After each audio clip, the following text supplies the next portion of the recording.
Anything you say can be heard on camera, although Jun is the only one who will be on camera. All right, so today we are very pleased to have with us Jun Oshima, and also a number of his colleagues are here from various universities in Japan today to present Brown Bag. Jun is a professor of the Graduate School of Integrated Science and Technology at Shizuoka University in Japan. That is in the prefecture where Mount Fuji is prominently located. Jun earned his PhD under the supervision of Professors Carl Bereiter and Marlene Scardamalia at the University of Toronto in 1995, and continued to work with them as a postdoctoral fellow for a year. Since 1996, when he returned to Japan, he's introduced CSCL and the learning sciences as new disciplines in Japanese education research. He's on the editorial board of both of the flagship journals of the International Society for the Learning Sciences, the Journal of the Learning Sciences, and the International Journal of the Computer Supported Learning. With support from the Ministry of Education in Japan, he's been conducting several research projects. The most representative one is a design-based research project on elementary science education in Japanese schools. In a curriculum called The Time for the Integrated Study, his team has developed a new elementary science education curriculum using knowledge building by implementing its philosophies and techniques, including its computer software platform, Knowledge Forum. In addition, he's been involved in human-robot interactions and learning contexts to investigate how androids can help learners engage in active learning. He's engaged in this project for about 5 years. And he has also a project, New Assessment of Learning as Complexity Systems, where complexity systems approach is applied to the assessment of learners' discourse on and offline communication. So let me just add, in addition to the sort of the more formal part of the bio, I want to comment that so Jun has studied with professors who originated the approach to learning and design called knowledge building, which is really a fundamentally different approach to thinking about education. We design for knowledge building and not designing for individual learning as a primary goal. What we're designing for is we want classes to collaboratively and jointly construct knowledge as a unit. And you want all of the participants to be engaged in that knowledge production process. But the focus is not on the individual learning, that's much more significant of effective knowledge building. The focus is what is the group producing and creating and changing and making knowledge in an ongoing way. And the more I have come to understand and more I've come to appreciate what a really fundamentally different and interesting approach this is. And now I think we can say a couple of decades of work with scholars like Jun, his colleagues in Japan and elsewhere, a worldwide network, starting with the student writer and Scardamalia, but also including in other ways, and also the students. There's really a very large network of knowledge building research, which is really providing strong empirical support that we should be thinking about knowledge building a lot harder. So I think we're very happy to have a representative of this very exciting approach here today. Now today, Jun is going to be focusing a lot on discourse analysis, which is I think one of the tools you need to understand knowledge building more effectively. And so our talk today, computational approach to discourse analysis. Okay, thanks, Greg. Looks like Jesus. Well, what I'm going to talk today is a new computational approach to discourse analysis. So let me start with theoretical orientation. Actually, my talk is comprised of 3 different sections. The theoretical orientation, and I'm going to talk about 2 studies on the basis of my idea.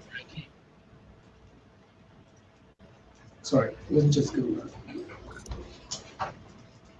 Yeah, so this is the first section, assessment of learning as knowledge creation.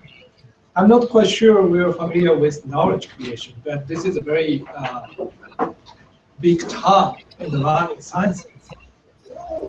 So the recent reviews of learning theories categorized theories into different camps. The first one is acquisition metaphor. That is the umbrella covering the internal representation model of learning. And in this metaphor, learners are engaged in learning as the constructive process of building something internal in their minds. So the second metaphor, the participation metaphor, includes situated cognition and socio-historical theories. In this metaphor, learning is defined as some cultural practices of knowing. So finally, the third metaphor, knowledge creation. This may bridge between acquisition and participation metaphor. The unique point of this metaphor is that learning is defined as knowledge creation. Power and other progressive team raised three classical models, knowledge building community and the Seki model proposed by Nonaka, and expansive learning by Yuri Strong. So these three classical models have a knowledge creation metaphor. So in the next slide, I will discuss a bit about one of them, knowledge building theory. So in the knowledge building theory, learning is social and defined as the collective knowledge advancement driven by student discourse, formative discourse on their own ideas. So because learning is seen as the advancement of knowledge, this is not necessarily oriented at some specific correct answer. Even if the corrective knowledge advancement is centered in theory, it also we're keen on the contribution to development. So we see knowledge building in group as a central, as well as individual contribution to that as a byproduct.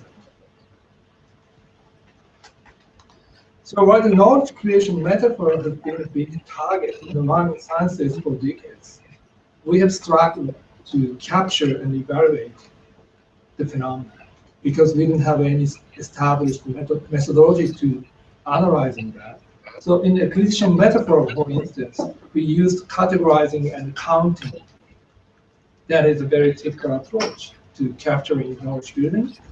On the other hand, in the participation metaphor, qualitative analysis is typical. So we do some conversational analysis and dialogical analysis of the segment of the discourse in class. So these are helpful, but not sufficient to capture how students collectively advance their ideas and how each student contributes to that advancement. So in the network science, the other field, researchers have attempted to explore and find principles of the complex systems. The learning is the phenomenon like a complex system, we think.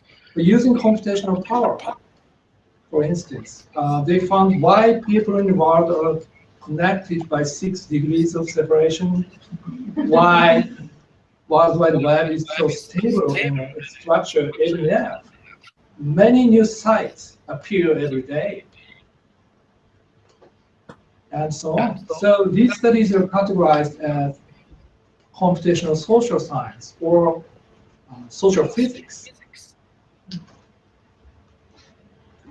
So one stream of research in the field is a network analysis of community data. So by exploring big data such as research with co-authorship for decades and mobile phone transactions, for instance, study found a fundamental principle of community development and sustainment. Large communities or organizations are found to have a dynamic mechanism by which newcomers are welcome to put some new blood in the organization, whereas small communities are resistance to that, to keep themselves. So network analysis of community development and identification recently came to be a topic in the learning sciences particularly in the computer-supported collaborative environment. But reference to the network science like this, what we developed was application for network analysis of discourse, not community of development. The network analysis of the community is usually based on the social relationship between people working together. But it does not show us anything about what ideas people engage with. So knowledge building discourse explorer, we call it KBDX, automatically creates social and semantic network based on discourse transaction data. So Ritsuko and I created grand design and functionalities, then discussed with the third author of this paper, Yoshiaki Matsudawa. Then Yoshiaki is a super programmer, so super programmer to build the first prototype in just 1 weekend. Then after viewing how the prototype worked, we decided to continue this endeavor as a research project.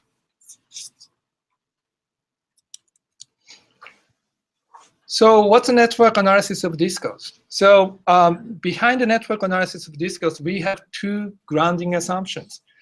The first one is idea in the discourse are represented as clusters of vocabulary within the discourse. The second assumption is the collective knowledge advancement is represented as structural change of vocabulary clusters in the network. So on the basis of these two assumptions, we're trying to evaluate students' collective knowledge advancement in the discourse. So now I will explain how to use the KBDX. It's very quick and easy. So if you like to do that, just let me know. It's just downloadable from the website. So the first we need to transcribe audio and video data as usual. We don't have any automated system to transcribe discourse yet. So for KBDX to create networks, we need to identify which words, the vocabulary, and discourse should be used. So we need a list of vocabulary. So once you create a list of vocabulary, the KBDX automatically creates bipartite graph. I will show you in the next slide.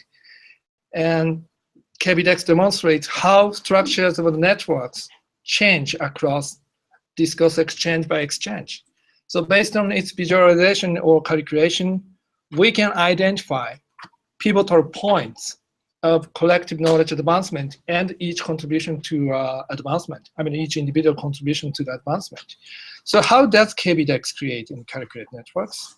So the algorithm behind that is very much simple. So on the basis of the list of vocabulary, the KBDX creates some bipartite graph like this. So the top one is the discourse exchange, for instance, first exchange, second, third, and fourth. Then each of which includes some vocabulary we chose. Then for instance, if you're interested in the third one, because this exchange includes these three vocabularies on this fact, based on this fact, the KBDX automatically creates the network like this. That is the network of the vocabulary. And simultaneously, we can create other network of exchange on the basis of the co-occurrence of the vocabularies. So the KBDX show you three different types of networks on the basis of the discourse data and list of vocabulary you chose. So this one is a social network of group participants. The bottom left shows you a network of discourse exchange. This one is a network of vocabularies. So you can see how the structure of the networks change across discourse by discourse. So in this research project, we have research goals like this. What we like to do is to establish an integrated framework of computational and qualitative discourse analysis. I'm not talking like the computational is just perfect. This is just kind of computational approach. So we're going to have to think about complementary relationship between the computational approach and qualitative approach. So what insight computational approach like network analysis provides us, or how we coordinate two different voices from the computational and qualitative discourse analysis for more productive evaluation of students' discourse in the classroom. So these two are main goals of our research project.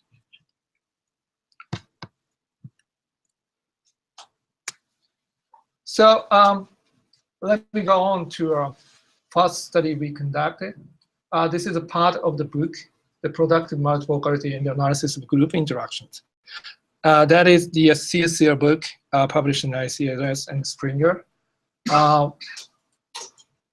In this study, we applied multivocality. I will explain what multivocality means. The multivocality approach to discourse data. This study is a part, as I said, of an edited book in the Springer CSCR book. And we wrote a chapter based on our analysis, the network analysis of discourse. Then the research questions we had at that time.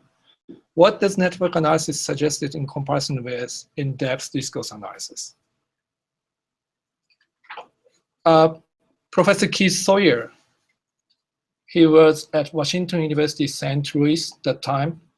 He gave us his discourse data sets and asked us to analyze them by using the KBDEX, because that time he had done an in-depth discourse analysis, and he was so interested in how different and how similar our computational approach sets. So that's the multivocality approach. We're going to approach this exactly the same data sets from the different perspectives. So if you're talking about multi-method approach, usually you're dealing with the different type of sets of data. So questionnaire data and interview data. But multivocality approach, we're going to use exactly the same set data. So that time we had two research questions like this: the group differences in the knowledge, collective knowledge advancement, scene and qualitative discourse analysis, and computational discourse analysis, and how individual contributed to the collective knowledge advancement.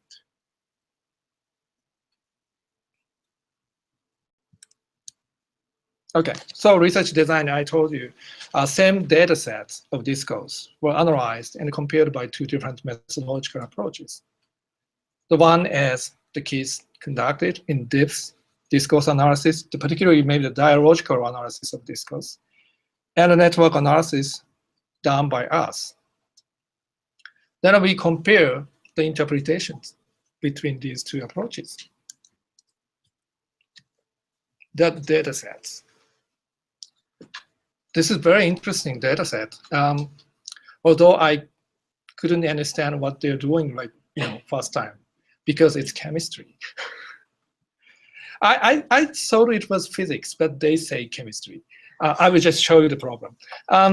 Freshmen at Washington University at St. Louis discussed the solutions to chemistry problem. They say chemistry. They said chemistry. The Professor Sawyer gave us two different groups, the Jillian group and Matt group. Within each group, there was a mentor to coordinate their discussions. In their discourse, students tackled the problems like this.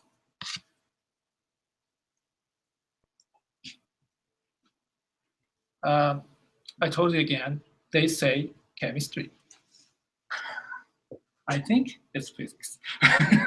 Well, I'm not quite sure. They say general chemistry class. So compute the wavelengths and electron ejected from manganese. What function is 6.10 joules by one photon at each of the following wavelengths, A and B. So 6 to 7 students were divided into the 2 subgroups for solving these 2 problems, A or B. Then after they're solving solutions, they gathered and discussed the second question, the trend. So the main targets of our analysis were discussed by 1 subgroups, each of GDM and math groups. So this is an example of the discourse transcribed. This is from the GDM group, and iterative and red words are used for our network analysis. So these are vocabularies. In the next 2 slides, I will show you development of the networks in GDM groups and math groups. So please pay attention to the network of vocabulary at right bottom. So I will show you the first one, the GDM.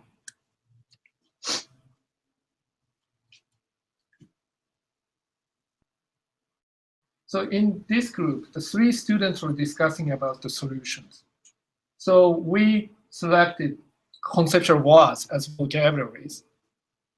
Then the discourse exchange network is going to be so dense. And also social network among 3 students were so dense. Although there's just one independent node in the network of vocabulary, but finally they came up with just big cluster like this.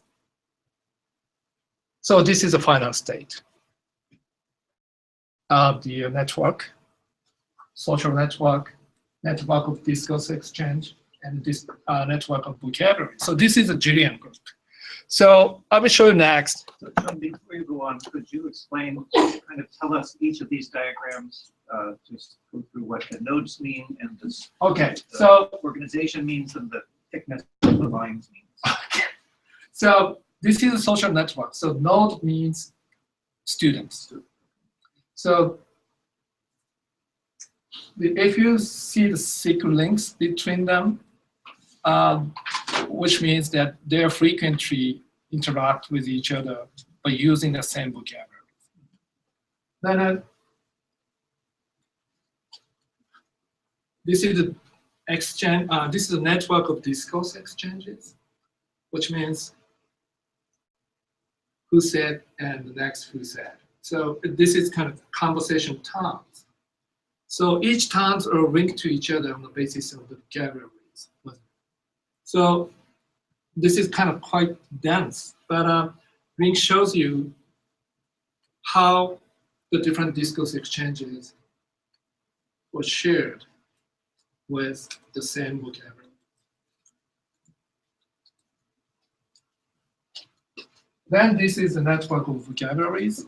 So these are the nodes are what we selected for analyzing the student's discourse. In this case, we've selected these words. These are not all, but these are some of them. So walk function and lambda, electron, Planck, mass velocity, and electron, and such and such. So these are vocabularies. So this, oh no.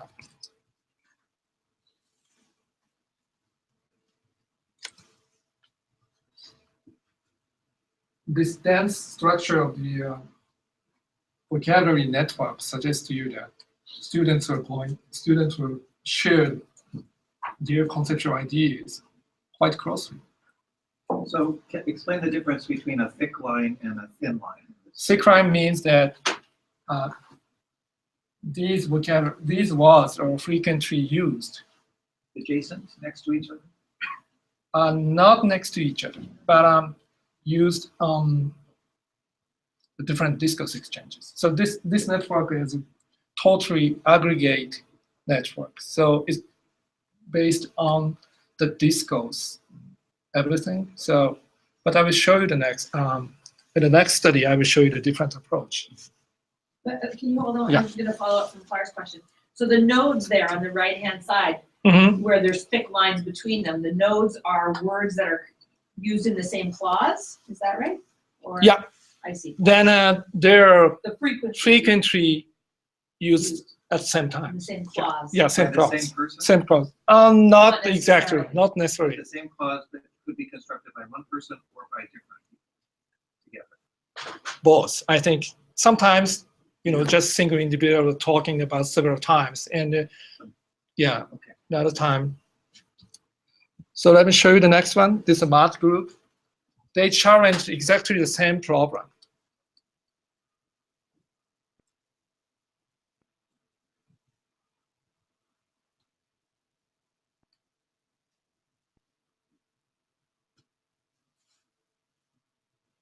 So this is the final state.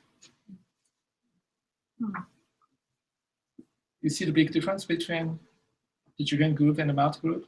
The math group has quite fragmented network structures and vocabulary.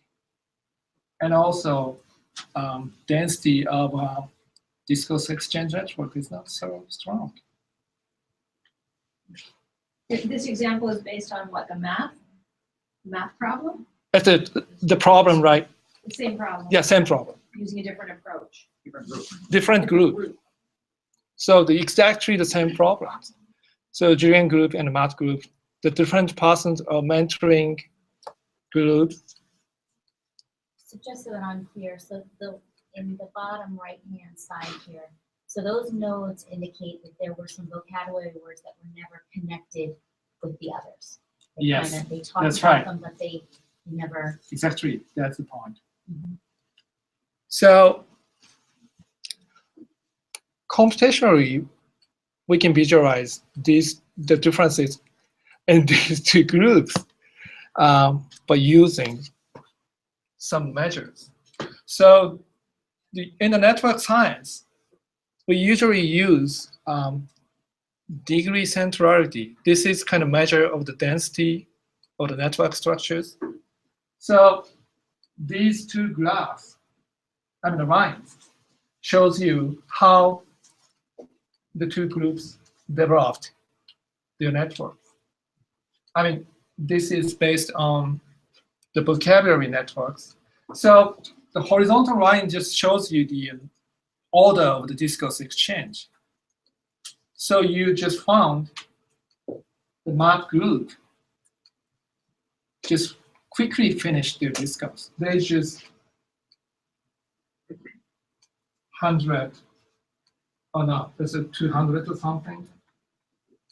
No, sorry, it's the 30 discourse exchange or something. Then Julian discourse is much more continuous. Yeah, then if you take a look at the height here, this is the some measure of the density of the network, or the vocabulary network. So if you see higher and higher, their network structure of the vocabulary is much more dense. So from this point, at this point, two groups are not so different. But after that, Julian group are much more engaged in the conceptual understanding, and math group just finished and calculated the answers. So that's a big difference between them. So this shows you clearly the group differences by using the network analysis of discourse first. But it's just global picture. Then next I'll show you how we can calculate individual contribution to the network structures. So what we call stepwise analysis. And the stepwise analysis, you can just delete the discourse data sets of the specific student from the total discourse data set. So that you can see how, for instance, if you delete the students, how the structure, you can see how the structure of the network changed. Discourse exchange network and the vocabulary network. So this is kind of visualization of how to analyze the individual contributions.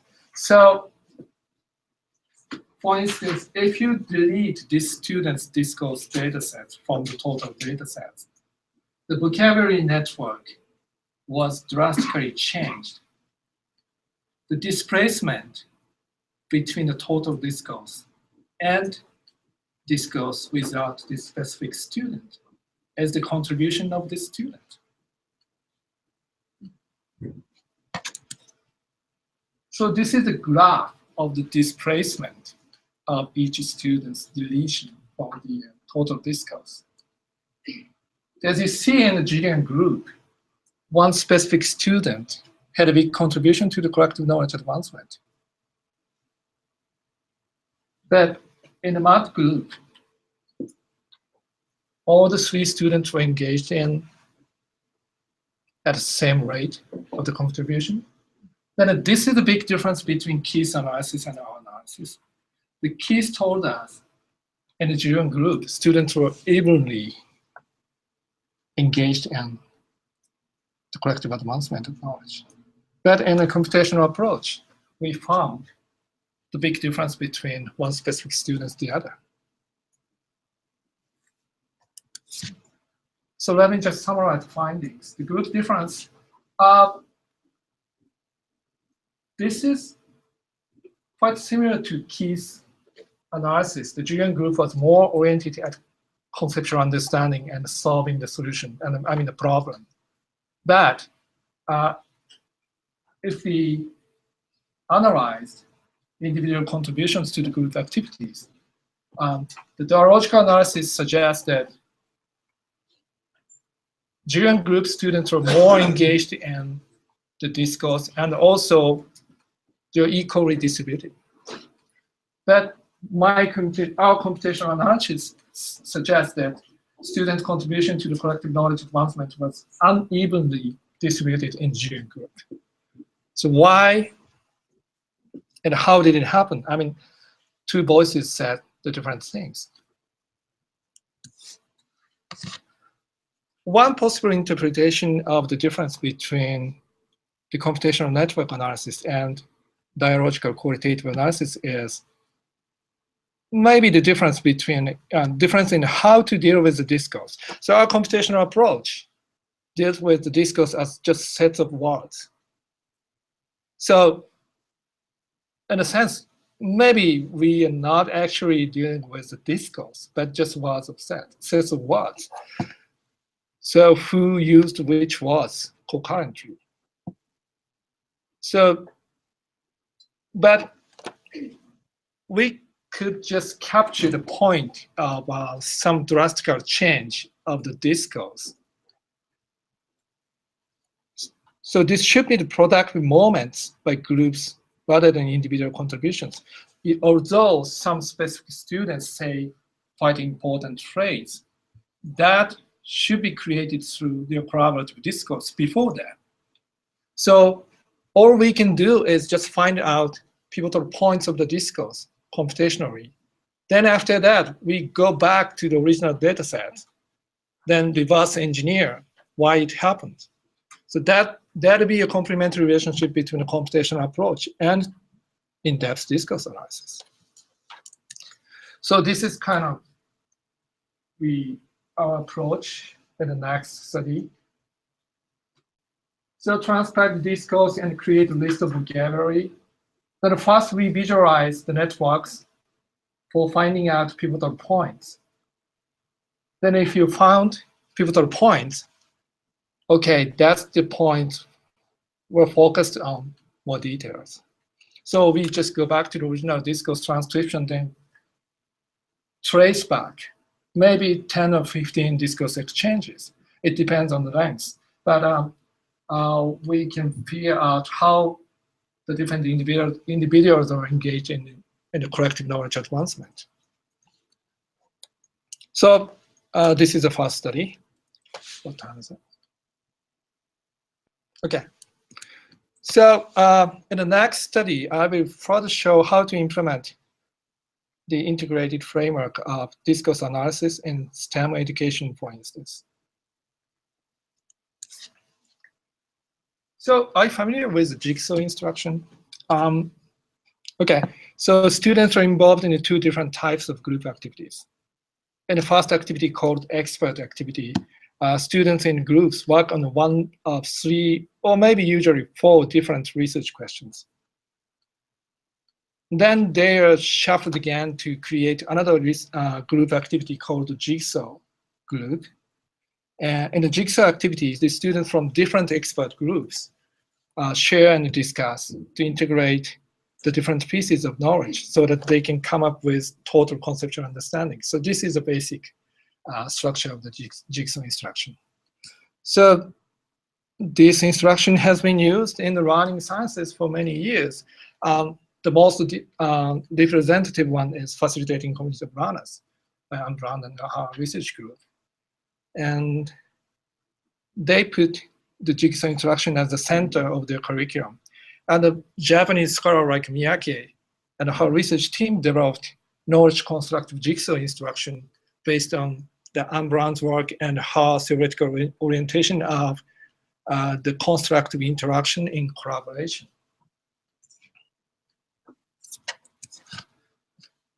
So in this study, we designed a lesson unit on the immune system for 3 hours, class time, 3 class hours, and evaluated high school students' conceptual understanding before and after the lesson, as well as we collected process data so that we can analyze how high school students were engaged in the collective knowledge advancement, particularly in the jigsaw group activities. So 39 10th grade students at high school participated in this lesson study. The lesson unit was, how does vaccination protect us from infection? So expert group activity took 1 class hours and the jigsaw activity took 2 class hours. So this study was done within a week or 2 weeks. I don't remember exactly, sorry. So first, students were given this big question, how does vaccination protect us from infection? Then they worked on different pieces of knowledge: humoral immunity and primary, secondary response, and cellular immunity. So these 3 different pieces of knowledge in the expert groups. Then after that, they get together in a jigsaw group and try to figure out to answer that question. So it's anti-antibody reaction and cellular immunity. So these are kind of integrated understanding.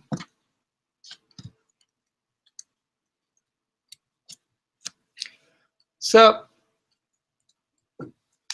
we analyze students' conceptual understanding of the immune system by collecting their understanding in the written discourse on how vaccination protects us from infection on the pre and the post test. Then based on the structure, behavior, and a function framework, you must be familiar with that. SBF framework, we evaluated students' final understanding of the concept, and then categorized as integrated understanding and just a single piece they studied in the expert group. It's a not productive one, but some students showed no understanding. So this, this is a very complicated picture. This is but global, the total picture of the SBF framework of the immune system. So let me not get into the details because of time, but on the basis of that, we evaluated students' understanding.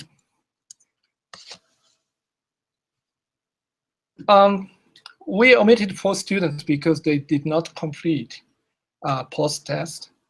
So among the remaining 35 students, significantly more students manifested integrated understanding in the post-test. Although we found 11 single-piece understanding, and unfortunately 3 of them didn't show any understanding about it. So students' engagement in the group activity was analyzed in both computationally and qualitatively. we took temporal network analysis to detect pivotal points. I will show you in the next slide. Then after that, in-depth discourse analysis of transcription segments were done. So temporal network analysis, in this study, we set life length of the link as 10 discourse exchanges, which means that the link disappeared if co-occurrence of the vocabulary did not happen in the next 10 discourse exchange. So if you set the life length of the links, you can see kind of like breathing of ideas.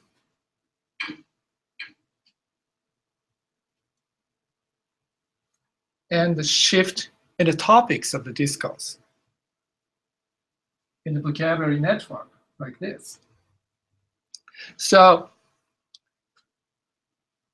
the pivotal points in this analysis is when we found some links between the students here and also some clusters in the vocabulary networks here.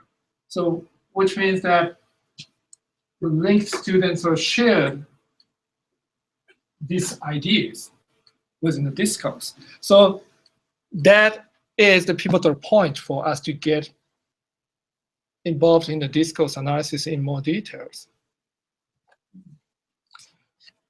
Then in high learning outcome groups, they're engaged in more frequently pivotal points of the discourses. So this is an example of discourse segments detected by the temporal network analysis as pivotal. In this discourse, 3 students worked in the jigsaw group.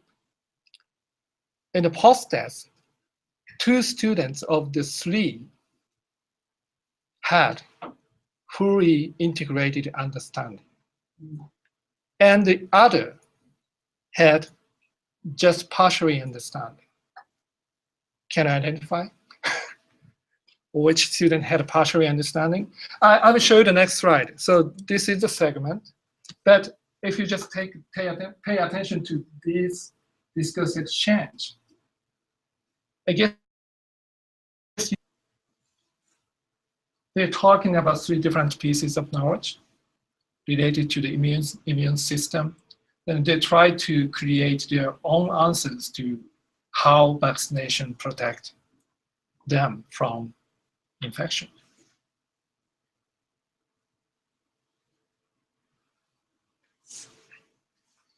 So, no, I'm not a teacher, so I will just, I'm not going to ask you to raise your hand or something like that. Right?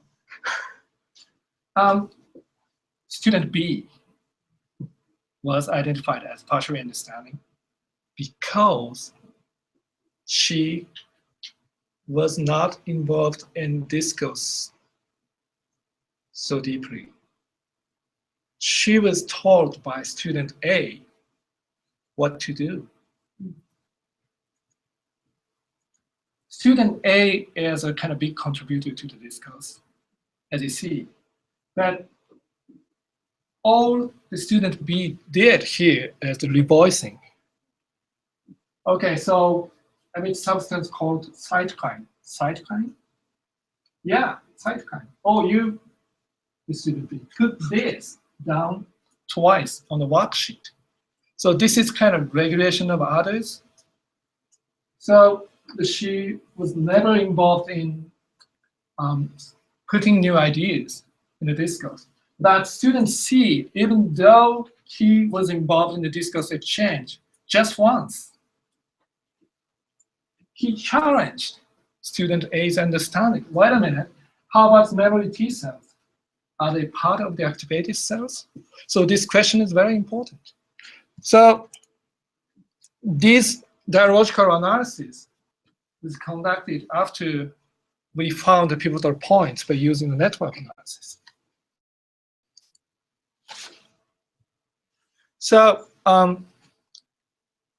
findings in progress, we found pre and post-test comparison revealed that significantly more students manifested integrated conceptual understanding, but we didn't have control groups because we are learning scientists. And the temporal network analysis suggests that groups of high learning outcome students were found to be more frequently engaged in knowledge integration practices. We found many pivotal points in the discourse. The in-depth discourse analysis after the network analysis, particularly a successful group, suggest the group worksheet, they use the group worksheet as a shared knowledge object. Then they're more engaged in shared epistemic agency to improve their ideas, particularly the student A and C in that example. And those two students are engaged in more socially shared regulation of learning rather than regulate themselves or regulate others. They're trying to create some shared understanding by regulating themselves as a group or maybe the pair. So productive use of computational analysis or approach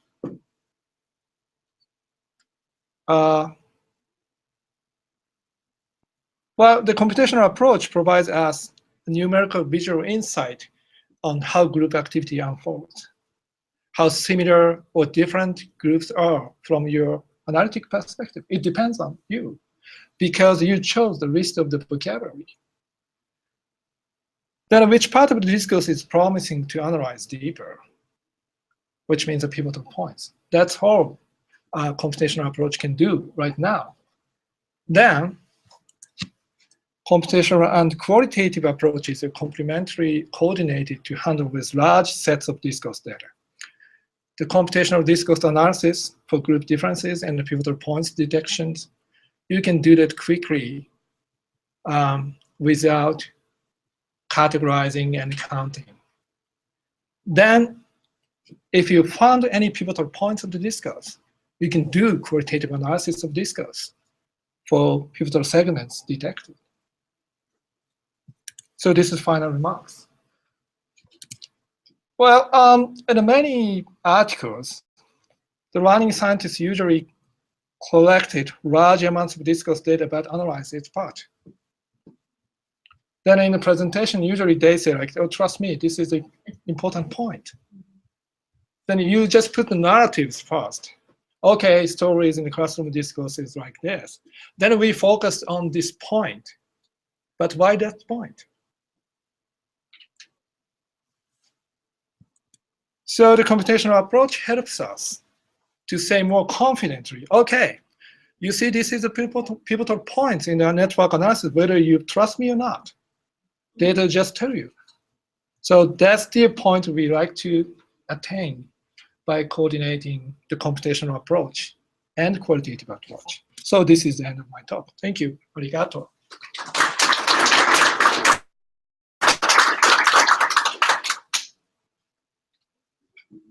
We have time for questions. Great shot. This is great. Really exciting work. We went to grad school together. So. Yeah, she's a big sister in the same laboratory. So the question that I have is, I think it's really fantastic that you can identify these pivotal points, right? And what's good about it is that you can imagine algorithms working in real time to actually get the conversation moving a certain way vis-a-vis an agent, right? If you know there are these pivotal points, these pivotal questions, etc. But that's a side issue. My question is, so knowing that, what are some pivotal phrases, conversation turns, etc., that seem to pivot a discourse? And and I think that's in the context in which you presented, which is relatively well-defined domains, which is where you have to start with something like this, because algorithms get really, really buggy when you have more and more ill-defined parameters and data as input. But so sort of thinking about this as a rise above, using a metaphor from Yeah, Carl from the Barth. north. What would be some pivotal points that you could point, that you yourself could point to, and what characterizes those in terms of discourse? I'm not quite sure this is the answer to your question, but I just deleted this slide from my talk today. But this is the analysis of how a mentor of the group intervene with the group discourse. So in the Julian group, the Julian named the pseudonym, but her involvement in the group discourse is 5 times, just only 5 times during discourse. Then she said, just before the discourse activated, she said like, okay, let's talk about it. This is the first phrase, let's talk about it. Then the student's discourse is going to be more conceptual. Its height is the degree centrality coefficient of the network structure of the vocabulary. Then on this front plane, she again involved in the student's discourse. So let's explain the trend. Then after that, students' discourse were more conceptual, like this. Then the third intervention, students said, does that make sense to everybody? Then students told her, yeah, we understood. But she asked again, any remaining questions? Then after that, the structure is quickly denser. So this question is a most pivotal point of mentor's involvement. And what's really powerful about this is fascinating, by the way, is what's really powerful is that these are domain general prompts. Yeah. So the system can detect how much variance is in the comments using bag of Yeah. words and Yeah. various Yeah. LSA techniques. Yes. And then go, let's hit it with a comment like, okay, let's talk about it. Because there's enough breadth Yeah, kind there. of very generic approach. Breadth, and they're like, okay, let's Yeah. talk about it. All right, does this explain it? Do we Mhm. have kind of a coherence Mhm. in terms of a set of Mhm. theories? Does that make sense? I mean, this is amazing. This Yeah. is incredible. So these are kind of very, after doing this analysis, we know the computational approach just cannot cover any metacognitive involvement or this kind of reflective involvement because we just focus on the content, as you said. But we see, for instance, okay, this is the pivotal point of the student discourse. Why don't we just go back a little bit from that point, then trace back the discourse? Then we found high engagement in this point. So a complementary relationship between the computational and qualitative approach is a very productive to me. And so this is quite nice to us because if you're dealing with the classroom discourse, totally organized teachers, and if you delete teachers' utterances from the discourse dataset, just the structure of network will disappear. Because everything is talked by teacher. But if you deal with the analysis of a student-centered classroom, the teachers were usually involved in quite generally in students' discourse.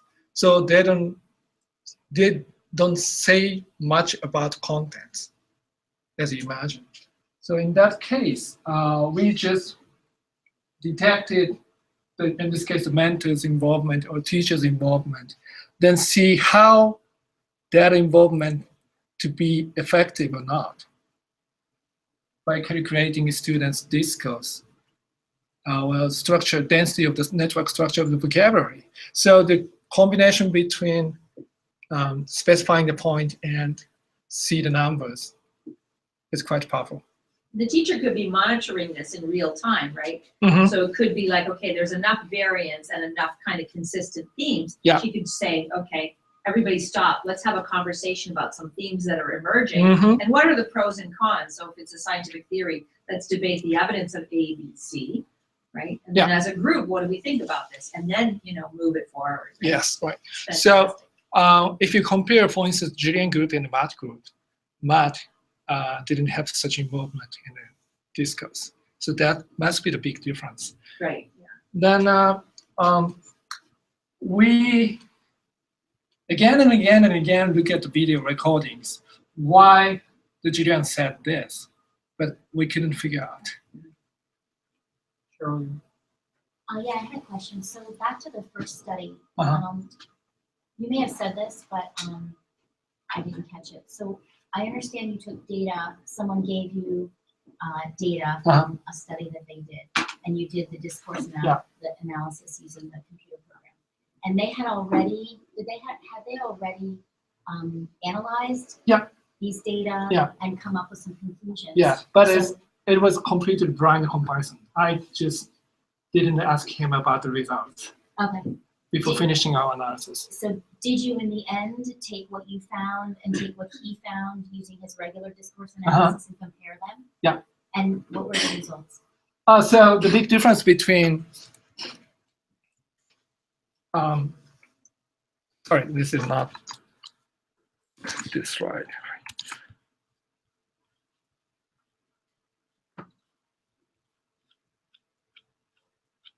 Let me just find it.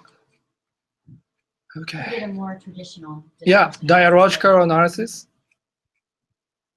There you go. So we similarly found group differences. So the difference between the Julian group and the Matt group. In the Julian group, the students were more engaged in the conceptual understanding. The Matt group was more, just task-based process of solving the problem. So they talked about numbers so much, but in the Matt group, they didn't talk about concept. So that's the big difference. But the difference between groups we found in both analyses. But the difference between analysis, the dialogical analysis and the computational analysis is the keys found that students in the Julian group are more evenly involved in collective knowledge advancement, whereas the Math group just is not involved in collective knowledge advancement. But computational approach gave us the difference. One specific student in Julian group contributed so much to the collective knowledge advancement. But that difference could be interpreted as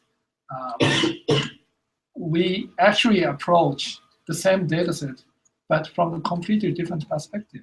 So discourse, we mean, is just a set of words, the co-occurrency of the set of words in the discourse. So all we can do is which point we're going to have to get involved in the dialogical analysis in more detail. But the result itself doesn't show you any